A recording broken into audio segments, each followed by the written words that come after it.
Bonjour à tous. Aujourd'hui, je voulais vous proposer un exercice de coaching, un peu à la suite de celui que j'avais posté hier.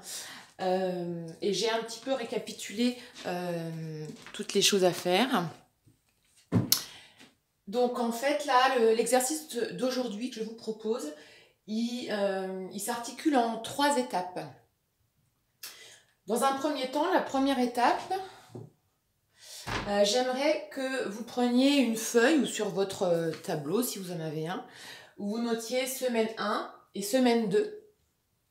L'idée, c'est de faire un peu un point à l'instant T, après 2 semaines de confinement à peu près, de noter pour chaque semaine tout ce que vous avez réussi à faire, vos fiertés, vos zones de satisfaction, tous les petits plaisirs que vous avez quand même eu par ces temps de confinement, même si effectivement il y a un ensemble de tensions, de complexité au niveau ne serait-ce qu'émotionnel et des pensées. En tout cas, dans un premier temps, voilà, première étape, on fait le point un petit peu sur nos acquis, tout ce qu'on a capitalisé finalement en termes de bonnes émotions et de bonnes actions également sur la semaine 1 et la semaine 2. Ça peut être des petites choses de l'ordre du détail pour vous qui pourraient paraître insignifiants, mais ça peut être par exemple que vous avez réussi à manger équilibré, à vous faire la cuisine, à faire des exercices de respiration chaque jour, voire plusieurs fois par jour, que vous avez mis en place des rituels et que vous avez mis aussi en place, pourquoi pas, que vous réussissez à prendre le temps de manière générale. Donc, notez, remplissez la première et la deuxième colonne, n'hésitez pas à la remplir le plus possible. Donc ça, c'est la première étape. Ensuite, deuxième étape, j'aimerais, et je vais refaire un petit tableau tout à l'heure, que vous mettiez en place un planning sur les semaines à venir, c'est-à-dire semaine 3, donc pourquoi pas une colonne par semaine sur une deuxième feuille. Première colonne semaine 3, ensuite semaine 4, semaine 5 et semaine 6, puisqu'on est à peu près à 6 semaines de confinement aujourd'hui, a priori. Et par rapport à votre objectif, si par exemple vous avez un objectif, vous voulez en profiter justement pour revoir votre orientation professionnelle, pourquoi pas chercher un nouveau travail, revoir votre projet professionnel, créer votre propre activité, ou je ne sais encore effectivement des choses que vous auriez envie de mettre en place, qui sont un petit peu dans votre tête et dans votre cœur depuis un moment, voire des années. Et là, vous vous dites, c'est vraiment le moment pour moi de mettre en place, en tout cas, de prendre le temps de me consacrer à mes envies, à mes désirs, à mes rêves. Et si c'est vraiment important pour moi, je vais m'y consacrer et je vais pouvoir m'y concentrer pendant plusieurs semaines. Donc dans chaque colonne, vous mettrez donc votre objectif final en titre. Il faut que ce soit le plus précis possible.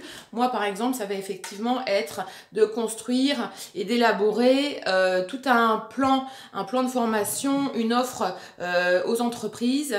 Ça fait un petit moment que j'ai ça en tête et que j'arrivais pas à m'y mettre. Donc je vais me créer effectivement un planning d'organisation pour que mes semaines à venir soient le plus productives possible, puisqu'en plus je m'aperçois que par ces temps de vacuité un petit peu, ma créativité elle est vraiment au plus haut. Donc je vais en profiter.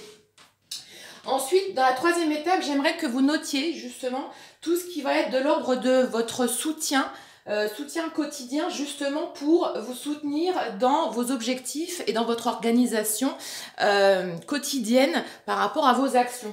Donc dans soutien quotidien, j'ai noté une partie interne et une partie externe. Tout ce qui est interne, c'est lié à votre physiologie, à votre psychologie également.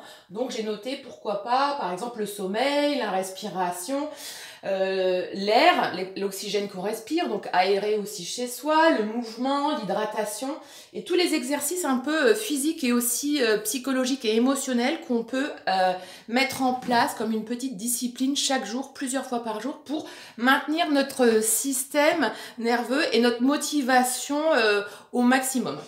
J'ai noté également d'ailleurs un aspect sur l'habitat, l'espace de vie, l'aménagement un peu de votre intérieur, puisque par exemple en Feng Shui, on a le secteur de la santé qui est situé à l'est de votre habitat, qu'il faut absolument activer en ce moment pour vous soutenir justement dans votre santé et puis du coup dans vos projets et dans vos actions quotidiennes. Et puis, j'ai noté aussi un aspect externe dans le soutien quotidien, tout ce qui va être de l'ordre de vos contacts, que ce soit téléphonique, par visio, par internet ou autre, tout ce qui va un peu vous nourrir aussi, va être dans le partage de la relation humaine.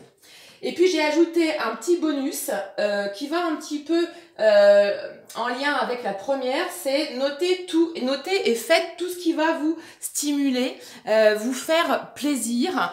Donc ça peut être alimenté par tout ce que vous avez mis en place par la première semaine, plus des choses, vous savez vraiment que ça vous fait du bien quand vous les faites, ça vous booste, ça vous dynamise et ça vous maintient dans un cap positif. Voilà, c'était ce que je voulais vous partager aujourd'hui pour vous faire avancer un petit peu. On en est quand même à l'étape de l'organisation pour optimiser son temps et se mettre toutes les chances de notre côté pour réaliser nos objectifs, profiter de ce temps pour s'accomplir. Voilà, je vous souhaite bonne journée et je vous dis à très bientôt.